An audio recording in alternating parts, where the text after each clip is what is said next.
Salut tout le monde, c'est Rito, on se retrouve pour une autre vidéo sur les spoilers du chapitre 1058 de One Piece. Deux nouvelles informations, à savoir en premier des nouvelles primes qui sont tombées pour le reste de l'équipage de Luffy, mais également des infos concernant Cross Guild et surtout qui est à l'origine réellement de cette organisation. Ça y est, on a l'info. Bon, en tout cas, comme d'habitude, je t'invite vraiment à liker un maximum la vidéo si jamais elle te plaît. Ça me fait super plaisir et ça permet de soutenir la chaîne. Également, abonne-toi et active les notifications pour recevoir les prochaines vidéos One Piece, pour être au courant de l'actu One Piece.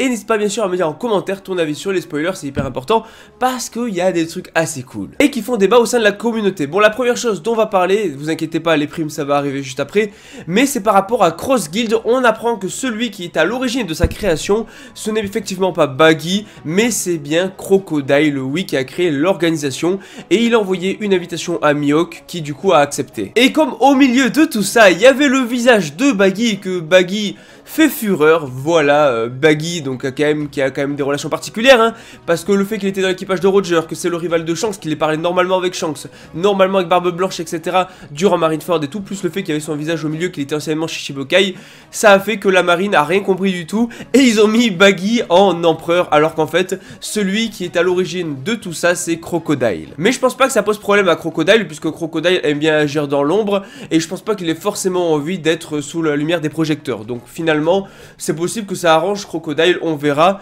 mais en tout cas voilà, c'est bel et bien Crocodile qui est à l'origine de l'organisation. Et c'est vrai qu'en fait on n'arrêtait pas de dire ouais, Crocodile c'est celui qui tire les ficelles dans l'ombre et tout, c'est celui le plus à même de diriger une organisation. Bah voilà, en fait c'est juste que c'est lui qui est à l'origine. Maintenant on comprend mieux et nos théories sont confirmées. Et deuxième information, parce que si jamais vous voulez toutes les autres infos sur le chapitre, je vous invite à aller voir ma première vidéo spoiler. Là c'est un complément que je fais vis-à-vis de la première vidéo spoiler que je vous invite à aller voir.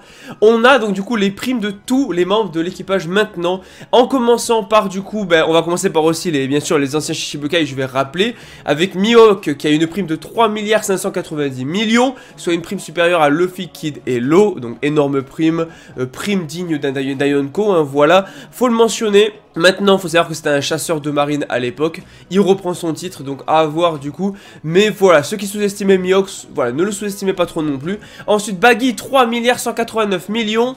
Crocodile, 1,965 millions. Alors au final, c'est Crocodile qui a monté l'organisation Cross Guild, mais c'est celui qui a la prime la plus faible parmi les trois anciens Shichibukai, vu que c'est celui qui doit sûrement tirer ça dans l'ombre. Et que la marine a rien capté, ils ont mis Baggy empereur. Maintenant, on passe aux membres de l'équipage. Donc certaines primes, on les avait déjà, mais il y en a des nouvelles. Donc rappelez-vous, Zoro, donc du coup, Luffy déjà 3 milliards. Zoro, 1,101 millions. Donc du coup, second Yonko, c'est vrai qu'on aurait pu le voir plus proche d'un 2 milliards au vu de ce qu'il a pu accomplir dans l'arc, son combat contre King et le fait que Zoro est ultra puissant et qu'il a donné quand même un sacré coup à Kaido. Ensuite du coup, on a Jinbei, 1,1 milliard. Alors que Jinbei ait une prime d'1 milliard, c'est vrai, mais par contre là où ça va poser problème et que beaucoup ont râlé, c'est pour Sanji qui a une prime de 1 milliard 32 millions, soit beaucoup moins, en tout cas moins que Jinbei, et ça déstabilise un peu le Monster Trio où on avait Luffy, Zoro et Sanji.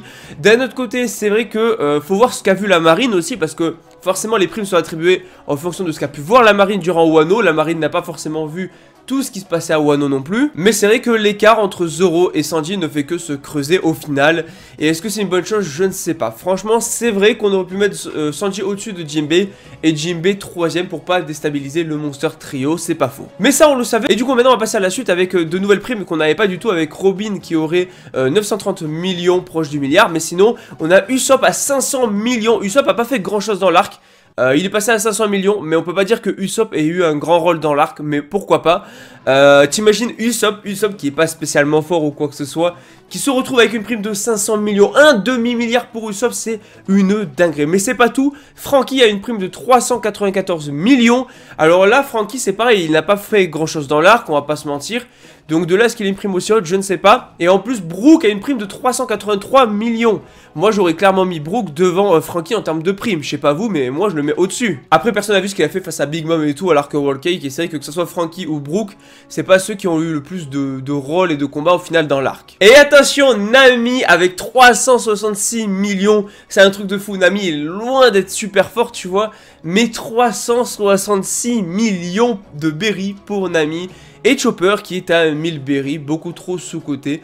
Voilà, en fait j'ai l'impression que le gouvernement et même surtout la marine en fait n'ont jamais vu la réelle puissance de Chopper. Bon voilà pour les news, pour les infos, comme ça vous savez maintenant l'origine de Cross Guild, c'est bien Crocodile, et vous avez également les primes de l'équipage, etc. C'était un complément, j'ai déjà fait une vidéo spoiler, si vous voulez savoir les autres spoilers, la suite des spoilers, allez voir mon autre vidéo, ma première vidéo dessus qui est sortie aujourd'hui, où vous aurez plus d'infos sur le reste. Là c'est un complément vis-à-vis de la première vidéo, parce qu'on a vu des nouvelles news et tout, et comme d'hab vous savez je parle de l'actualité One Piece, des spoilers, donc s'il y a de nouvelles news, de nouvelles infos, je vous en fais part en vidéo. Maintenant on va parler de Ryo Sensei parce que oui voilà j'ai fait une première vidéo dessus où tout le monde m'a parlé de Ryo Sensei en PLS etc. Maintenant on va en parler parce que là voilà, moi je suis pas forcément trop les vidéos de Ryo Sensei. Bon des fois je les vois passer dans ma page d'accueil parce que voilà il a quand même une grosse communauté, et des fois je vois du Mihawk etc. Mais voilà je regarde pas spécialement les titres, je vois Mihawk machin chose et tout. Bon maintenant on va parler parce que du coup j'ai regardé un peu en détail ce que voilà disait Ryo Sensei sur Mihawk, et ce que disait un peu la commu sur Ryo Sensei par rapport à ce qu'il avait dit. Et du coup d'après Ryo Sensei, Mihawk est nul. Enfin il est pas nul mais tu vois il a un niveau Vista, il a pas niveau Yonko. Et voilà le débat là-bas c'était ça, c'est Mihawk n'a pas le niveau Yonko, et Ryo Sensei du coup était pour le fait justement qu'il n'avait pas du tout le niveau Yonko. Donc c'est de ça dont on va parler maintenant. Parce que du coup avec les news qu'on a actuellement, la prime de Mihawk, t'as tout le monde qui m'a dit dans ma dernière vidéo ouais Ryo en PLS, Ryo il va prendre une climb etc. Donc voilà là forcément la commu elle te suit Ryo, tu regarderas sûrement pas cette vidéo mais elle te suit et elle est prête à te descendre au dernier, au moindre truc, tu vois, au moindre truc. Maintenant sachez une chose, si vous attendez des insultes envers Ryo ou quoi que ce soit parce qu'il s'est peut-être trompé entre guillemets, il n'y en aura pas, parce que j'ai aucune raison d'insulter qui que ce soit. On va plus parler, voilà, calmement de tout ça, et je n'ai aucun intérêt à insulter qui que ce soit dans cette vidéo. Voilà, nous on n'est pas comme ça, vous me connaissez, si vous suivez la chaîne, on n'insulte personne ici. Bon, que dire alors, est-ce que Mihawk a bel et bien le niveau Yonko, et est-ce que Ryo Sensei aurait tort et se serait trompé? Non, non, alors Mihawk n'a pas le niveau Yonko pour moi. Ok, il a une prime de 3 milliards, je sais plus combien, une prime supérieure à Luffy, supérieure à un Yonko, et il a une prime juste énorme. D'accord, là je veux bien. Mais n'oubliez pas une chose, la prime n'est pas due à la puissance. Parce que je rappelle que Robin, je crois qu'elle avait genre 8 ans, un truc comme ça au début, elle avait une prime de je crois 79 millions. Et pourtant, Robin n'était pas si puissante que ça. La prime est liée à la dangerosité vis-à-vis du gouvernement et de la marine, et surtout vis-à-vis des informations que la personne possède. Donc le truc avec Mihawk, c'est que c'était un chasseur de marine. Donc un chasseur de marine aura forcément une énorme prime, d'autant plus qu'il est dans Cross Guild. Cross Guild qui est du coup une guilde composée d'anciens Shichibukai, donc une grosse guilde qui est une organisation qui en plus met des primes sur la marine. Donc tu mets un chasseur de marine dans une organisation qui fait de l'ombre à la marine, forcément qu'il allait avoir une prime énorme sans pour autant qu'il ait le niveau d'un Yonko. Par contre je ne dis pas non plus que Mihawk est nul, je ne dis pas que Mihawk est nul, Mihawk est fort, à l'époque rival de Shanks. Maintenant est-ce qu'il serait rival de Shanks? Il est peut-être toujours, mais en termes de puissance, Shanks pour moi est beaucoup plus fort. Mais est-ce que ça veut dire que Mihawk est nul? Non, Mihawk pour moi reste fort. Et pour moi, il est toujours l'un des personnages les plus forts de One Piece. Maintenant, dire que Ryo s'est pris une climb qui s'est fait exploser, qui s'est fait démonter à cause du chapitre et tout, pas vraiment, parce que la prime ne veut pas dire qu'il est au niveau d'un Shanks, ou même au niveau d'un Luffy, ou même d'un niveau Kaido Big Mom, voilà. Faut oublier, une prime ce n'est pas que la puissance. Donc Ryo, est-ce qu'il a tort? Oui et non. Oui sur le fait qu'il sous-estime je pense trop Mihawk, à moins qu'il fasse ça juste comme ça et qu'en vrai intérieurement il sait très bien que Mihawk n'est pas si faible. Mais il a tort sur ça peut-être, mais il a raison pour moi quand il dit que Mihawk est plus faible qu'un Yonko, voilà. Bon, j'espère que mon petit avis sur Ryo Sensei, et du coup, est-ce que Mihawk est plus fort qu'un Yonko ou égalité ou moins fort? J'espère que ça vous a plu, voilà, c'était histoire de vous faire un petit avis là-dessus, vu que vous avez été beaucoup à faire des retours là-dessus dans ma dernière vidéo.